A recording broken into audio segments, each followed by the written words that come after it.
Ze zit hier alleen in de trein en ze duikt in haar jas en kijkt uit het raam en vraagt zich af: hoe zou het voelen jezelf te zijn? Want soms doet het pijn als ze huilt, maar ze lacht. Ze huilt, maar ze lacht. Ze loopt door een wereld die niet aardig voelt. Onbedoeld zegt ze dingen die iedereen altijd zegt. Want nooit gaat het slecht, altijd oké. En ze lult met ze mee en ze lacht. Ze huilt, maar ze lacht. En nu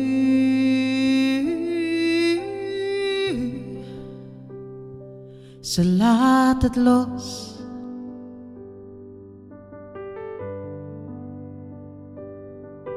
En nu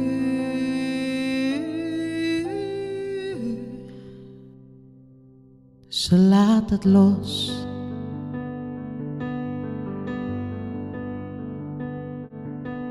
Ze voelt zich alleen als ze loopt in de stad en ze kijkt in het raam, ziet een ander daar staan en ze weet wie het is, maar ze wil haar niet zijn en gaat door met de schijn. En ze lacht. Ze huilt, maar ze lacht.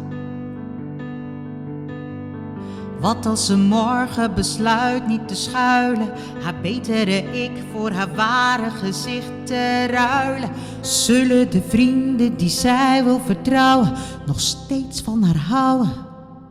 Als ze huilt, als ze huilt en niet lacht. En nu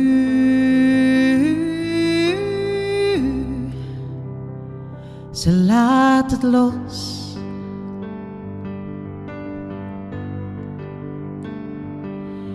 En nu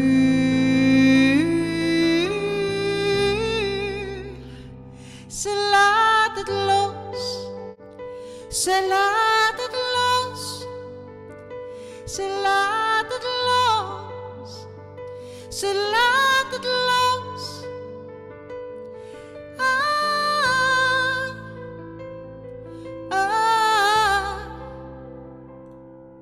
Ze laat het los.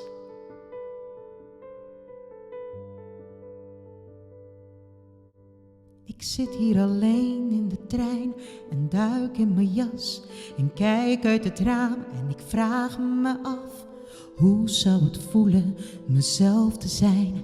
Want soms doet het pijn als ik huil, maar ik lach.